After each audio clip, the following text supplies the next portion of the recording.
اور دونوں حضور صلی اللہ علیہ وسلم کے حکم پر، جو اللہ کا حکم ہے،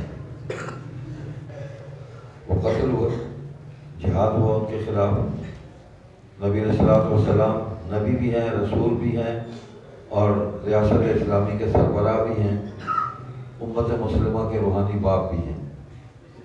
ہر جہت سے ان کا حکم جو ہے وہ امت مسلمہ کے لیے اس کو ماننا اور اس پر عمل کرنا فرض ہے، ورنہ ایمان نہیں ہے، مکمل نہیں ہے۔ تو یہ دونوں قتل ہوئے، ان سے کوئی مفاہمت نہیں ہوئی۔ اسود انسی بھی اور مسلمہ کذاب بھی، اور صحابہ کی بڑی قوت لگی مسلمہ کذاب کو راستے سے ہٹانے کے لیے۔ اتنی بڑی قربانی آج تک نہیں۔ جہاد کے ساتھ یہ کیا ہے کہ وہ تو یہاں بھی ہمارے پاکستان میں 10,000 بندے 1953 میں ختم نبوت کی تاریخ میں مار دیے، لیکن مسلمانوں نے مارے۔ یہ فرق ہے۔ مسلمانوں کے جو اس وقت فوجی ایک جرنیل تھے مسٹر جنرل اعظم خان، اس نے جنرل ڈائر کا کردار ادا کیا، اور مسلمانوں کے سینے گولیوں سے چھلنی کر دی۔ یہاں لاہور کے مال روڈ پر لاشوں کا ڈھیر لگا دیا، چھاکے مانگا کے جنگل میں جا کے ان لاشوں کو جلا دیا، ان کے رات کو راوی میں بہا دیا۔ تو ختم نبوت کا مسئلہ تو وہ بند نہیں کر سکا، نہ اس کی دعوت کو، نہ اس کے دفاع کی جدوجہد کو۔ آج اس بدبخت ازلی کو جانتا بھی کوئی نہیں ہے۔ میں نے آپ کو مطلب مثال دینے کے لیے سمجھایا، لیکن اس وقت تو سامنے مرتد کھڑے تھے اور صحابہ جدوجہد کر رہے تھے۔ اتنی بڑی قربانی نہیں ہوئی، لیکن کوئی مفاہمت نہیں کی گئی۔ یہ دلیل ہے ہمارے پاس قادیانیوں کے سامنے ہم جب بات کرتے ہیں کہ وہ بھی حضور صلی اللہ علیہ وسلم کی نبوت اور رسالت کا قائل تھا۔ کہتا تھا کہ الامر مشترک بینی و بینک، کہ یہ جو نبوت کا معاملہ ہے یہ آپ کے اور ہمارے درمیان مشترکہ معاملہ ہے، یعنی وہ کوئی تجارتی کوئی کمپنی سمجھ لی تھی اس نے، جیسے مشترکہ مہمت ایجنسی ہوتی ہے ہماری، تو اس نے یہ سمجھ لیا تھا۔ تو شہروں میں آپ چلا رہے، دیہاتوں میں میں چلا لیتا ہوں۔ وہ فرنچائز کھولنا چاہتا تھا وہ نبوت کی، لیکن آپ صلی اللہ علیہ وسلم نے فرمایا کہ تم مجھے لاٹھی بھی مانگے نا، یہ بھی نہیں دوں گا، کیونکہ یہ بھی اللہ کے حکم سے ہی میں دیتا ہوں کسی کو۔ نبی کا کوئی کام، کوئی بات اللہ کے حکم کے بغیر نہیں۔ تو ان سے کوئی کمپرومائز نہیں ہوا، مفاہمت نہیں ہوئی، اس کے موقف کو کلی طور پر رد کیا گیا اور اس کو راستے سے مکمل طور پہ ہٹا دیا گیا، نسل ختم کر دی امیر المومنین سیدنا ابوبکر صدیق رضی اللہ تعالیٰ عنہ، اور نتیجہ اس کا سامنے ہے۔ اور یہ ریاست نے کیا، عوام نے نہیں کیا، ریاست نے، امیر المومنین کا حکم، امیر المومنین نے فوج کو بھیجا۔ سب سے پہلے تو حضرت اکرمہ کو بھیجا، بلکہ شرحبیل بن حسنہ کو رضی اللہ عنہ، اور ان کو فرمایا کہ سوچ سمجھ کے حملہ کرنا، آگے بڑھنا، جلد بازی نہ کرنا، کہیں کوئی بات سمجھ نہ آئے تو مشورہ کر لینا۔ لیکن وہ جہاد کا جوش تھا، انہوں نے سوچے سمجھے بغیر، مشورے کے بغیر چڑھائی کر دی، نتیجتاً پسپا ہونا پڑا، واپس آ گئے۔ تو حضرت ابوبکر نے فرمایا کہ میں نے تمہیں کہا تھا کہ مشورہ، وہی اپنی مرضی کی تم نے۔ پھر حضرت اکرمہ بن ابو جہل کو بھیجا رضی اللہ عنہ۔ یہ بھی دیکھیں مثال ہے، ابو جہل کتنا بڑا دشمن ہے نبی علیہ السلام کا، لیکن اس کا بیٹا جو ہے وہ حضور کی نبوت اور رسالت کے تحفظ کے لیے جہاد میں جا رہا ہے۔ ان سے بھی یہ فرمایا کہ جلد بازی نہ کرنا، تدبیر، سوچ بچار، غور و فکر، ایسے ہی جاتے ہی جوشیلا کام نہ کرنا، نقصان ہوگا۔ بات سمجھ میں نہ آئے تو مشورہ کر لینا، پوچھ لینا ہم سے۔ انہوں نے بھی جلد بازی کی، انہیں بھی پیچھے ہٹنا پڑا۔ ان سے فرمایا تم نے بھی وہی کام کیا جو شرحبیل نے کیا۔ پھر بھیجا حضرت خالد بن ولید رضی اللہ تعالیٰ۔ تو اللہ پاک نے، وہ جو سیف اللہ تھے، سیف اللہ ابن اتنا سخت مقابلہ تھا. حضرت خالد بن ولید رضی اللہ تعالیٰ عنہ فرماتے ہیں کہ ایک وقت ایسا آیا کہ میں دیوار کے سائے میں بیٹھا تھا، نہ زخموں سے چور تھا، اور مجھے یقین ہو گیا تھا کہ میری شہادت ابھی واقع ہو جائے گی، موت آ جائے گی، مجھے زندگی میری ختم ہو چکی ہے، مجھ میں کوئی ہمت نہیں تھی، اور مقابلہ چل رہا تھا، راستہ نہیں مل رہا تھا اندر جانے کا قلعے کے اندر. تو اچانک اللہ تعالیٰ نے ایسی کو مدد کی کہ ایک صحابی جو ہے وہ کہیں سے داؤ لگا کے وہ اندر داخل ہو گئے اور قلعے کا دروازہ کھول دیا. بس دروازہ کھولنا تھا، کہتے ہیں کہ اللہ نے مجھے ایسی طاقت دی، میں بھی اٹھ کے کھڑا ہو گیا. کہاں گئے وہ زخم، اور کہاں گئی وہ تکلیف، اور کہاں گئی وہ مایوسی. اللہ تعالیٰ نے اس مایوسی کو کامیابی میں بدلا. بس پھر کہتے ہیں ہم نے ہلا بولا اور صفایا کر دیا. ایسا صفایا کیا ہے، پنجابی کہتے ہیں نا بی مار دینا، بی مار دینا، اس کے کوئی اثرات باقی نہیں رہنے دیے. ان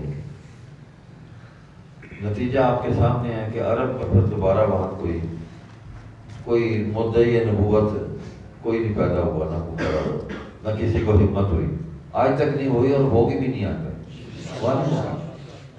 کام اتنا بڑا ہے، قربانی اتنی بڑی ہے. تو طلحہ تھے اور سجاد ہی خاتون، انہوں نے بھی دعوے کیے لیکن طائب ہو گئے، مسلمان ہو گئے، واپس آ گئے. تو اللہ تعالیٰ نے دونوں مثالیں ہمارے سامنے رکھی کہ جو ارتداد پر قائم رہے قتل ہوئے، جنہوں نے توبہ کی اللہ نے قبول کر لی. تو آج ہمارے پاس جو راستہ ہے، چونکہ اسلامی حکومت نہیں ہے، تو اسلامی حکومت کا کام ہے کہ وہ جہاد اور قتال کا حکم دے. عوام کا کام نہیں ہے، اس میں بہت ساری خرابیاں ہیں. ذاتی انتقام بھی لوگ اسی ماحول کے اندر لے لیتے ہیں. کئی واقعات ہوئے ہیں. تو یہ ریاست کی، ادارے کی ذمہ داری وہ نہیں ہے، تو ہم دعوت دے رہے ہیں. جس طرح طلحہ کو دعوت دی گئی، سجاد کو دعوت دی گئی، تو وہ مسلمان ہو گئے، واپس آ گئے. تو ہم دیکھ رہے ہیں کہ اس دعوت کے اندر قادیانی واپس آ رہے ہیں، بالکل واپس آ رہے ہیں. اسلام تو ایک ابدی سچائی ہے، ابدی سچائی. سورج ہے، یہ ابدی سچائی ہے، یہ مخلوق کے بس میں ہی نہیں ہے کہ اس کے شیڈول کو چینج کر دیں. چاند ہے، ستارے ہیں، دن رات ہے، ہوائیں چل رہی ہیں، سمندر ہیں، انسان کے بس سے باہر ہے. یہ دریا جب چاہتا ہے جدھر اس کا دل کرتا ہے رخ موڑ لیتا ہے، نئے نئے راستے بنا لیتا ہے. بادل آ جائیں، ہمارے بس میں تو نہیں ہے کہ ہم لے آئیں، نہ ان کو واپس بھیج سکتے ہیں، نہ ان کو لا سکتے ہیں، نہ ان کو برسا سکتے ہیں. تو اسی طرح اسلام بھی ایک ابدی سچائی ہے، اس کو مانے بغیر چارہ نہیں ہے. آج پوری دنیا کے اندر لوگ اسلام قبول کر رہے ہیں. جتنے یہ کفار و مشرکین ہیں، عیسائی ہیں، یہودی تو نہیں، یہودی نہیں مانتا، بڑا کٹر ہے، متعصب ہے، اور قیامت تک نہیں مانے گا. احادیث میں حضور علیہ السلام نے جو پیش گوئیاں فرمائی وہ یہی ہے. عیسائی بھی اسلام قبول کر لیں گے. سیدنا عیسیٰ علیہ السلام کے آپ کے نزول کے بعد اسلام کی حکومت قائم ہو جائے گی، 40 سال حکومت کریں گے، ان کی اولاد ہوگی، شادی کریں گے. تو عیسائی سارے اسلام قبول کر لیں گے، لیکن یہودی قبول نہیں کرے گا، لڑے گا آخر وقت تک. تو ہم دعوت دے رہے ہیں، پوری دنیا میں مسلمان دعوت دے رہے ہیں، اور بڑی کثرت کے ساتھ لوگ مسلمان ہو رہے ہیں. ہم اگر کوئی کام کر رہے ہیں دین کا تو اللہ کی توفیق سے کر رہے ہیں. یہ تعلیم، یہ تربیت، یہ تزکیہ، یہ دعوت، سارے کام اللہ کی توفیق سے ہو رہے ہیں. ورنہ یہ سب کچھ ہوتے ہوئے، دین کا علم پاس ہوتے ہوئے بھی بے توفیقی والے مناظر ہم نے دیکھے ہیں. اچھا بڑا عالم ہے لیکن اس کے وجود سے اللہ کی مخلوق کو نفع نہیں. یہ اللہ کی مہربانی. تو ہندوستان کے اندر مرزا غلام قادیانی نے اسی سبق کو دہرایا، وہ آموختہ اس نے پھر دہرایا، پڑھا اور نبوت کا دعویٰ کیا، اور وہ زگ یعنی کہ اگرچہ مگرچہ چونکہ چنانچہ لیکن کہ اگرچہ مگر، یہ گردان اس نے پڑھی، اور اس طرح کر کے بروزی، ذلی،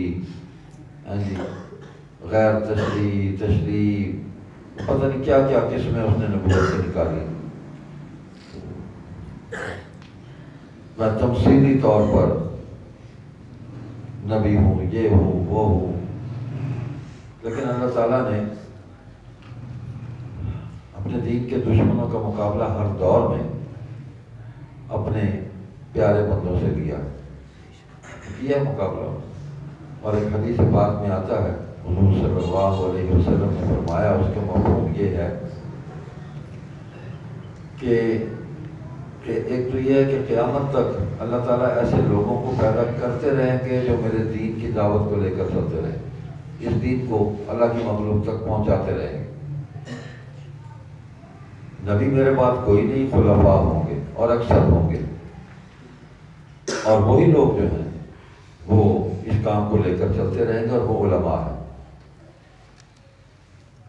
یہ ہم سمجھتے ہیں اس بات کو کیونکہ ہمیں اور کوئی نظر نہیں آ رہا، علماء ہی نظر آ رہے ہیں جو دین کے تمام شعبوں کو اپنے اپنے دائرہ کار میں لے کے اس کو آگے بڑھ رہے ہیں۔ ایک دوسری حدیث کا مفہوم ہے کہ ایسے لوگ ہوں گے کہ جو کچھ آج میں کہہ رہا ہوں وہ وہی کہیں گے، بلا کم و کاست، اس میں کوئی ترمیم و اضافہ نہیں کریں گے، وہی کہیں گے جو حق میں نے پیش کیا، اور جو میں عمل کر رہا ہوں وہی عمل کریں گے بغیر کسی تبدیلی کے، اور ان کو کسی کا خوف نہیں ہوگا، ان کا کوئی کچھ نہیں بگاڑ سکے گا۔ آج ہم دیکھ رہے ہیں کون ہیں جو حضور صلی اللہ علیہ وسلم کی احادیث کو سنا رہے ہیں، کون ہیں جو قرآن کو سنا رہے ہیں، سمجھا رہے ہیں، پڑھا رہے ہیں، اس پر عمل کر رہے ہیں، کون ہیں؟ علماء ہی ہیں۔ یہ مدارس کے اندر لاکھ ہماری کمی کوتاہیاں ہوں، غلطیاں ہوں، بحثیت انسان کے ہوتی رہتی ہیں، ان کو ٹھیک بھی کیا جاتا رہتا ہے ساتھ ساتھ، لیکن منزل ہماری متعین ہے، ہم اپنی منزل پر پہنچیں گے اور وہ جنت ہے۔ ان الذین قالوا ربنا اللہ ثم استقاموا تتنزل علیہم الملائکہ، فرشتے اگر بدر میں اتر سکتے ہیں تو یہاں بھی اتر سکتے ہیں، لیکن ہم نے تو نظام الٹ دیا کہ 65 کی جنگ میں جو ہندوستانی طیارے آ کے بمباری کرتے تھے لاہور کی طرف، تو دادا صاحب وہ کیچ کر کے راوی میں پھینک دیتے، مطلب ہم نے تو کنسیپٹ ہی چینج کر دیا، فرشتے غائب کر دیے، دادا صاحب کو قبر سے نکال کے کھڑا کیا کہ ابھی بم کیچ کریں آپ۔ تو وہ میں نے ایک دن کہا میاں صاحب سے، میاں ویس صاحب سے کہ 71 کی جنگ میں تو دادا صاحب نہ آئے، کیا مسئلہ ہوا؟ کہنے لگے بڈھے بھی تھے، ہو گئے تھے، مر بھی تھے۔ تو یہ توہمات کی دنیا میں ہم کھڑے ہیں، جدوجہد، سعی و عمل، یہ ہمارے عقیدے کا اظہار ہے، اس کے بغیر ممکن نہیں ہے کہ ہم اپنے دین کو کیسے پیش کریں گے، عمل کے ذریعے پیش کریں گے۔ تو فرشتے اترے، اس وقت بھی اترے، اور پتہ نہیں کہاں کہاں اترے، تو ضروری تو نہیں کہ اللہ تعالیٰ ہمیں اطلاع دیں یا فرشتے ہمیں بتائیں یا موبائل پہ ہی کال کر لیں کہ ایسی آئے کھلوتے ہیں، نہیں، ہم جو کچھ پڑھتے ہیں ہمارے ساتھ حفاظت کے لیے اللہ نے فرشتے لگائے ہوئے۔ آپ دین پڑھ رہے ہیں، آپ کے راستے میں پر بچھاتے ہیں، یہ ساری خبریں حضور علیہ السلام دے گئے۔ آپ آیت الکرسی پڑھتے ہیں تو اللہ تعالیٰ حفاظت کے لیے فرشتہ مقرر کر دیتے ہیں۔ تو وہ کس نے دیکھا؟ صحابہ نے بھی ان کے آثار دیکھے ہیں، محسوس کیا ہے۔ فرشتہ اپنی پوری شکل میں کسی نے دیکھا، فرشتہ آیا حضور کے سامنے بیٹھ گیا دورانوں ہو کے، اور صحابی کی شکل اختیار کر کے، مجھے نام بھول گیا ان کا، صحابی دحیہ کلبی، حضرت دحیہ کلبی جزاک اللہ رضی اللہ تعالیٰ، ان کی شکل میں آگے بیٹھ کے سوالات کرتا رہا، حضور علیہ السلام جواب ارشاد فرماتے رہے۔ تو یہ طریقہ تعلیم کا بھی بتا دیا کہ پوچھو استاد سے، استاد بتائے گا، سوال کرو اس سے، حضور معلم بھی ہیں، انما بعثت معلما۔ تو ان کے جانے کے بعد پھر پتہ چلا کہ وہ فرشتہ تھا، اور جو سوال کیا اس کے جواب سے تمام لوگوں کو نفع ہو گیا۔ تو فرشتے تو ہماری مدد کر رہے ہیں، بالکل کر رہے ہیں۔ یہ جو کچھ جتنی سازشیں ہوئی ہیں دین کے خلاف، عقیدہ ختم نبوت کے خلاف، امت کے اندر انتشار پیدا کرنے کے لیے، اور جو ہو رہی ہیں، اور پوری دنیا کا تابوت کفار و مشرکین جتنا سرمایہ، جتنے وسائل، جتنی صلاحیتیں اسلام کو مٹانے کے لیے سر منہ کی کھا رہے ہیں۔ قرآن کو بدلنے کی کوشش کی، نہیں بدل سکے، کر لو جو مرضی۔ اللہ نے ذمہ لیا ہوا ہے، حضور علیہ السلام کی نبوت اور رسالت کی حفاظت بھی اللہ نے ذمہ لیا ہوا ہے۔ ہم جو کہتے ہیں نا تحفظ ختم نبوت، تو ہم تحفظ نہیں کر رہے، ہم تو کہتے ہیں کہ اللہ ہمیں اس خدمت کے لیے قبول کر لے، ہماری آخرت بن جائے۔ تو مجلس احرار اسلام، اس سے پہلے علماء نے فرضی مقابلہ کیا، مرزا قادیانی کا موجود تھے۔ یہ تو ہو نہیں سکتا کہ کوئی زمانہ ہو اور اس میں فتنہ کو کھڑا ہو جائے تو اللہ کا کوئی بندہ، کوئی رجل الرشید جو ہے وہ کھڑا نہ ہو، یہ ممکن ہی نہیں ہے۔ ہوگا، کوئی نہ کوئی ہوگا۔ علماء جو دیانت تھے وہ کھڑے ہو گئے۔ ابھی اس نے دعویٰ نہیں کیا تھا نبوت کا، تو مولانا عبداللہ لدھیانوی، مولانا عبدالعزیز لدھیانوی، یہ بھائی تھے دو تین، یہ کھڑے ہو کفر کا فتویٰ دے دیا۔ حضرت گنگوہی سے لڑ پڑے جا کے دارالعلوم دیوبند میں جلسہ تھا سالانہ، کیا فتویٰ دے، بڑے جلالی بزرگ تھے یہ۔ انہوں نے کہا مولانا مجھے کچھ پڑھنے تو دے، اس کی کتابوں کو دیکھنے دیں، فتویٰ دینا ہے، کسی کو کافر قرار دینا ہے تو اس کے کچھ تو احتیاط اور اصول۔ نے کہا ہم جو کہتے ہیں ہمیں دیکھو، فتویٰ دو۔ خیر بہرحال یہ ان کی ایک ایمانی کیفیت تھی۔ تو حضرت گنگوہی نے فوراً فتویٰ نہیں دیا، اس کی تحریروں کو پڑھا، جواز بنا کہ یہ بنیاد ہے، اس پر ہم اس کو کافر اور مرتد قرار دیتے ہیں۔ تو کھڑے تھے مولانا ثناء اللہ نصری علیہ حدیث عالم تھے، وہ کھڑے ہو گئے۔ محمد صاحب بٹالوی علیہ حدیث سے پہلے اس کے دوست تھے، اکٹھے پڑھتے رہے، دوستی تھی، بڑی یاری باشی تھی ان کی۔ لیکن جب مرزا کھل کے آیا تو وہ بھی کھڑے ہو گئے۔ حضرت پیر مہر علی شاہ صاحب رحمۃ اللہ علیہ وہ کھڑے ہو گئے۔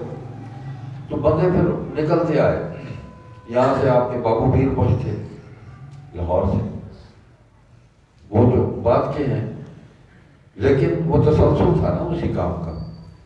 تائید اسلام ایک رسالہ نکالتے تھے، اور بھی انہوں نے بڑے مضامین انہوں نے لکھے۔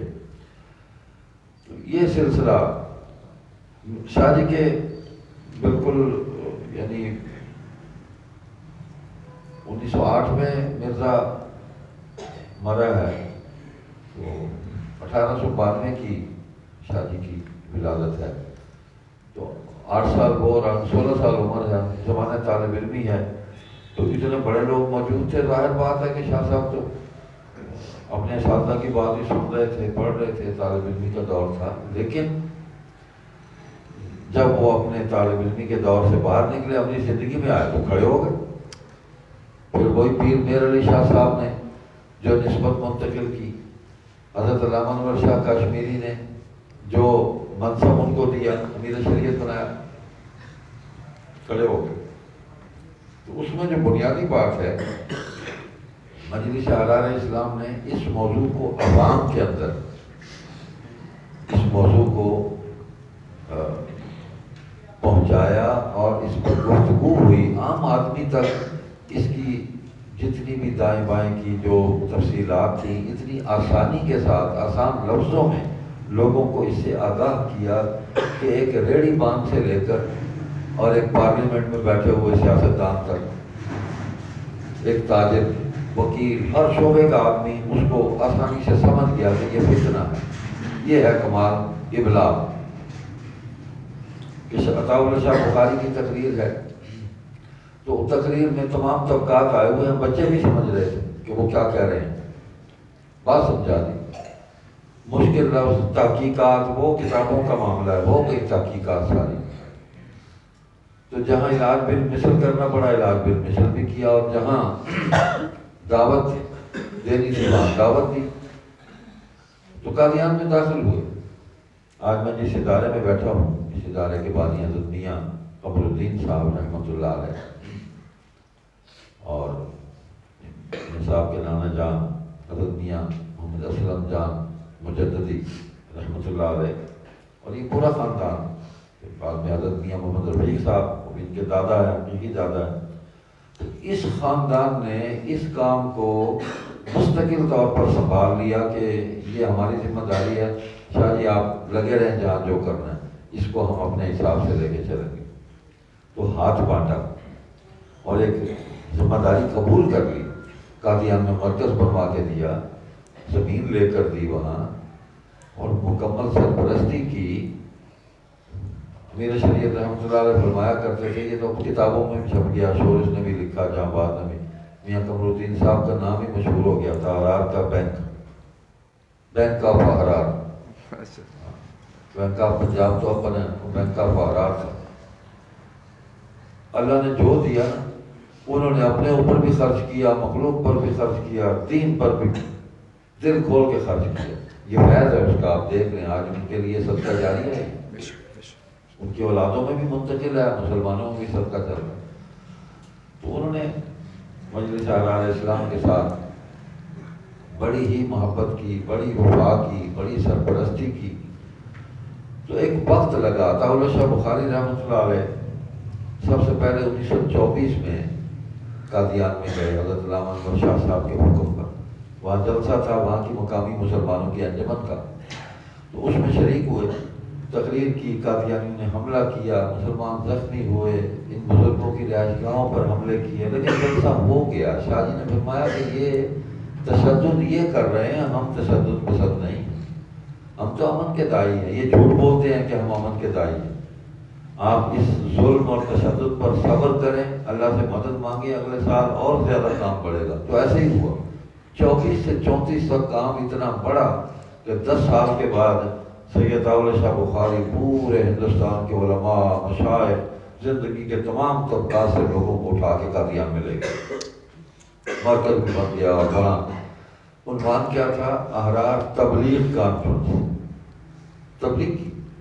اور اس تبلیغ کے نتیجے میں 16 قادیانی اس دن مسلمان ہوئے۔ تقریر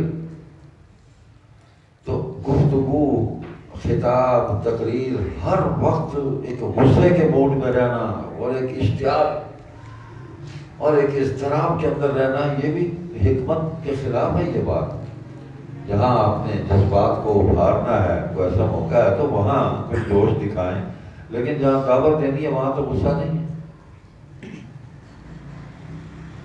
مطلب ابھی اذان ہوگی تو کوئی آدمی غصے میں تو اذان نہیں دے گا، دعوت ہے۔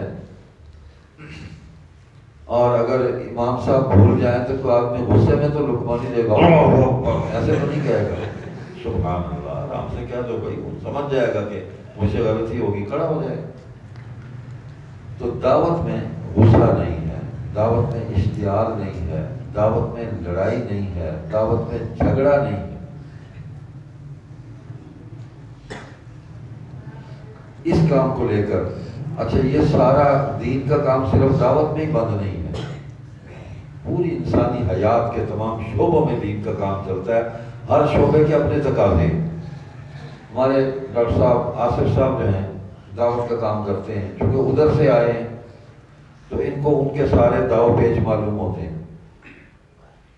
تو یہ ایک دن فرمانے لگے کہ اصل جو بنیادی کام ہے نا، وہ مرزے کو نکال کر باہر پھینکنا ہے ان کے اندر سے، وہ پھر راستہ کھل جائے گا۔ آسان لفظوں میں یہ ہے کہ کتا کھوج اگڑنا تو پانی پاک ہو جائے گا، پھر پانی نکالتے رہے۔ یہ کتا ہی بیچ رہے اگر تھی سارا کچھ کرتے رہے، وہ تو گل نہیں پڑنی، کتے کو نکالیں۔ تو مرزا قادیانی کی عبارات، اس کی گفتگو، اس کے تضادات، اس کی بد کرداریاں، بدعمالیاں، وہ ان کے سامنے رکھے ہیں کہ یہ دیکھو یہ آپ کے مرزا نے لکھا ہے جس کو آپ نبی کہہ رہے ہیں، آپ خود پڑھ لو اس کو۔ تو بڑا آسان یہ انداز ہے ان کا۔ تو جو ہی ان کے سامنے کتاب کھولتے ہیں تو مرزا نکلنا شروع ہو جاتا ہے، اور بالکل یہ پنجابی کے اندر نا تینی منڈی سوچ لانا، سوچ تینی منڈی لاتے جی، مرزا نکل جاتا ہے۔ بس اس کے بعد پھر تزکیہ ہے، پھر تطہیر ہے، پھر پیار ہے، محبت. لیکن یہ دعوت بھی پیار محبت میں ہی گئی ہے. اور مسلسل لگے ہوئے دعا کریں جن لوگوں پر آج یہ محنت کر رہے ہیں. ابھی ہیں کچھ جو ان کی دعوت کے اس کا ہدف ہے، اور الحمدللہ ان پر محنت ہو رہی ہے. دعا کریں اللہ ان کے دل ایمان سے روشن کرے. مجلس احرار اسلام نے پھر وہ کام کیا، تحریک ختم نبوت کی بانی جماعت ماں ہے یہ. آپ حیران ہوں گے جمعیت علماء ہند موجود تھی جو مجلس احرار سے 10 سال پہلے بنی، اور 1929 میں 10 سال کے بعد مجلس احرار بنی. وہ 1919 میں بنی. لیکن یہ نہیں ہے کہ خدا نہ خواستہ وہ ختم نبوت کے منکر تھے یا قادیانیوں کو وہ صحیح سمجھتے تھے. استغفر اللہ، تصور بھی نہیں کر سکتے ہیں. علمی کام کر رہے تھے علماء، انفرادی کام تھا. جماعتی سطح پر اس طرف توجہ نہیں ہوئی تھی. اتفاق ہے، صبح اتفاق. تو جو ہی مجلس احرار نے اس طرف توجہ کی تو جمعیت علماء ہند ہماری پشت پر کھڑی ہو. انہوں نے شکر ادا کیا کہ ہمارے بھائیوں کی ایک جماعت جو ہے وہ اس فتنے کی سرکوبی کے لیے کھڑی ہو گئی ہے. تو حضرت مدنی رحمۃ اللہ علیہ، مولانا حفظ الرحمان سہاربی، حضرت مفتی کفایت اللہ، حضرت مولانا احمد علی لاہوری، مولانا احمد سعید دہلوی، وہ علماء کی یہ پوری جماعت جمعیت علماء ہند کی شاہ جی کے پشت پر کھڑے ہو گئے.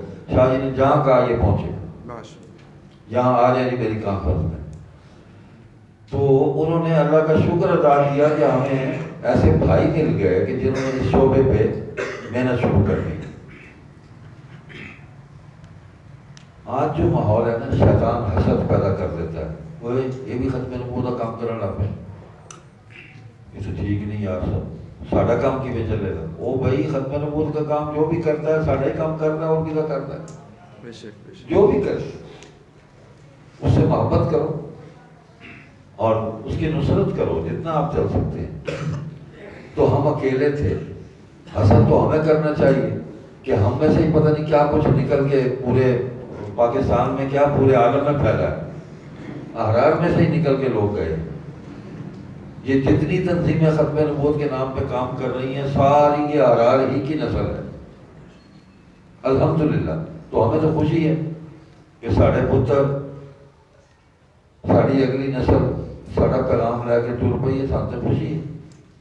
حسد نہیں ہونا چاہیے، رش کرنا چاہیے اور اللہ کا شکر ادا کرنا چاہیے. ہم سے کہیں کوتاہی ہو سکتی ہے، غفلت ہو سکتی ہے، تو دوسرا بھائی بیدار ہے، لگا ہوا ہے، لائی رکھ چھپ چھپ. تو اس سوچ کو پروان چڑھانا ہے کہ جو لوگ دین کا کام کر رہے ہیں، ختم نبوت کا کام کر رہے ہیں، وہ سارے ہمارے اپنے ہیں. مجلس احرار اسلام نے اس موضوع پہ پھر اتنا کام کیا، وہ اس دھرتی کو اتنا تپایا ہے. سید دولت شاہ بخاری رحمۃ اللہ علیہ، حضرت مولانا جمشید صاحب رحمۃ اللہ علیہ، ہمارے جو جماعت کے بزرگ گزرے ہیں ہمارے قریب میں. اللہ اکبر. ایک دن حضرت امیر شریف کے بیٹے مولانا سید محسن بخاری رحمۃ اللہ علیہ سے ملنے گئے. اسے روزہ لگایا انہوں نے، وہاں رہے رائے گڑھ میں، تشکیل ہوئی جہاں. پھر وہ آ گئے تو ملے، واپسی پہ دعا کی درخواست کی اور یہ کہا کہ حضرت دعا کر دیں مجھے اللہ میرے ابا جیسا بنا دیں. تو مولانا جمشید صاحب رحمۃ اللہ علیہ فرمانے لگے علی لا حول ولا قوت الا باللہ، آپ کیسے اپنے ابا جیسے بن سکتے ہیں؟ تو ہو ہی نہیں سکتا، ممکن ہی نہیں ہے. آپ کے ابا تو آپ کے ابا تھے، آپ تو ان کے نقش قدم پر چل پڑے ہیں. تو یہی بڑی بات ہے. اللہ کی بڑی رحمت ہوگی کہ انہی کے راستے پر آپ چلتے رہے. وہ نہیں بن سکتے آپ. فرمانے لگے پتہ ہے تمہارے ابا کیا تھے؟ اس نے اس دھرتی کو اتنا تپایا ہے، اتنا گرم کیا ہے کہ ہم اگر اسی پر چلتے رہے یا 100 سال تک ٹھنڈی نہیں ہوگی. تو آپ دیکھ لیں کہ ختم نبوت کے مسئلے پہ شاہ جی نے اتنا کام کیا. آج کوئی مولوی، کوئی تنظیم، کوئی مبلغ، کوئی عالم، کوئی کتاب جب اس موضوع کے حوالے سے آتی ہے تو دولت شاہ بخاری کے نام پہلے لکھا ہوتا ہے. اگر وہ ناموری حاصل کرنے کے لیے یہ کام کرتے تو ان کا نام مٹ چکا ہوتا. انہوں نے اللہ کی رضا حاصل کرنے کے لیے حضور صلی اللہ علیہ وسلم کی شفاعت کے لیے انہوں نے یہ کام اخلاص نیت سے کیا، اللہ نے ان کا نام زندہ کر دیا، آپ چوتھی نسل ہے۔ لیکن آپ سب جانتے ہیں طاولہ شاہ بخاری کو، نہ آپ نے دیکھا نہ سنا، لیکن آپ جانتے ہیں کہ وہ ایک آدمی تھا، اس نے یہ کام کیا۔ حدیث میں بھی آتا ہے جو اللہ کے ساتھ خالص ہو جاتا ہے تو اللہ تعالیٰ مخلوق کے دل میں اس کے لیے احترام اور محبت پیدا کر دیتے ہیں۔ تو یہ آج آپ یہاں جن علماء کو یاد کرتے ہیں، اپنے جامعہ کے بانیوں کو یاد کرتے ہیں، یہ ان کے اخلاص کا ہی نتیجہ ہے۔ وہ اللہ کے لیے خالص تھے تو آپ ان کو جانتے ہیں، ان کے لیے دعائیں کرتے ہیں، تو سب کو ساتھ لے کے چلے۔ تو آج کام ہو رہا ہے، اللہ نے ہم سے وہ کام لیا کہ جو کسی سے نہیں لیا، اس جماعت سے لیا۔ بڑی محنت کی ہر اعتبار سے، معاشی اعتبار سے، دعوت کے اعتبار سے، مسلمانوں کی معاشی حالت بہتر کرنے کے اعتبار سے، مسلمین جو آئے ان کی کفالت اور ان کی خدمت کے اعتبار سے، تعلیمی میدان میں، سیاسی میدان میں، جہاں موقع ملا ہے مجلس احرار نے الحمدللہ خدمات انجام دی ہیں۔ اب بھی چل رہا ہے سلسلہ۔ تو جیسے قادیان میں مرکز بنا، ویسے جناب نگر میں مرکز بنایا، مجلس احرار کو اللہ نے توفیق دی، سب سے پہلے یہ داخل ہوئے۔ پھر کسی وقت آپ کو تفصیل سناؤں گا کہ ہم کیسے داخل ہوئے۔ بس اتنا بتا دوں کہ 10,000 روپے میں 2 کنال جگہ لی تھی، تو شاہ جی کے بیٹے عطاء المحسن بخاری رحمۃ اللہ علیہ کے پاس پیسے نہیں تھے، نہیں ایسے تھے کہ جیب میں 1 روپیہ بھی نہیں تھا، بالکل خالی جیب بیٹھے ہوئے تھے، اور ایک کارکن سے کہا کہ مجھے 10 روپے قرض دو، میں فیصل آباد جاتا ہوں، وہاں کچھ میں دوستوں کو متوجہ کر کے میں چندہ اکٹھا کر کے لاتا ہوں، تم زمین کا انتظام کرو۔ تو وہاں ایک عام آدمی پرانے ساتھیوں نے، اس نے محنت کر کے شام تک 10,000 اکٹھا کروا کر دیا، بڑی مشکل سے سارا دن لگا، اور 10 روپے اس سے واپسی پر لیے کہ یہ میں قرض لے کے آیا ہوں، اس کو واپس دینے ہیں۔ 2-3 روپے کرایہ لگتا تھا چنیوٹ سے فیصل آباد کا۔ ان حالات میں ہم نے وہ جگہ لی، ہم نے جمعہ پڑھا تو پولیس نے ہمارا راستہ بند کر دیا، یہ جمعہ نہیں پڑھنے دینا۔ سب اٹھا کے لے گئے، شامیانے اٹھا کے لے گئے، کھانے پینے کی جو دیگیں تیار تھیں، پکی پکائی دیگیں لے گئے، پکی پکائی دیگیں۔ حضرت جی سے عطاء محمد بخاری رحمۃ اللہ علیہ اکیلے وہاں بیٹھے ہوئے، اور سایہ بھی کوئی نہیں تھا، بارش بھی ہلکی پھلکی ہو گئی، اللہ نے وہ بھی انتظام کر دیے۔ میں خود چنیوٹ سے دریائے چناب کو عبور کرتا ہوا میں مختلف راستوں سے ہوتا، پانی سے نکل کے میں وہاں پہنچا جنوب کی طرف۔ تو کچی زمین پر کوئی نہ سب تھی نہ کوئی کپڑے تھے، ہم نے زمین پر اپنی پیشانی کو اللہ کے سامنے جھکایا، اور وہ مٹی ہم نے اپنے ماتھے پر لگائی، ہم نے پوری عاجزی کی۔ حضرت مولانا غلام غوث صاحبی رحمۃ اللہ علیہ وہ تشریف لائے، سید ابو ذر بخاری تھے، تقریر ہے کہ لمبا قصہ ہے پر سناؤں گا، لیکن ہم نے محنت کی، اور آج وہاں درجنوں قادیانی مسلمان ہوئے، اور کتنی تعداد میں لوگ تیار بیٹھے ہیں، ان کو محبت چاہیے، اور ہم دیتے ہیں۔ جو آ جاتا ہے ہماری مطلب رینج میں آ جاتا ہے نا، تو ہم اس کو محبت کا ٹیکہ لگا دیتے ہیں۔ ہے ہی دعوت میں محبت ہی ہے، اور کیا ہے۔ مرزا قادیانی کی تو ہاں وہی تھی نا کہ آئی لو یو، تو ہم تو واقعتاً قادیانیوں کو کہتے ہیں کہ آئی لو یو، ہم آپ سے محبت کرتے ہیں، کم ہے یار، آ جائیں۔ تو جو آ جاتا ہے ہم اس کو محبت دے کے یہ چراغ جلانے کی کوشش کرتے ہیں۔ تو آج ان مسائل میں جماعت الحمدللہ محنت کر رہی ہے۔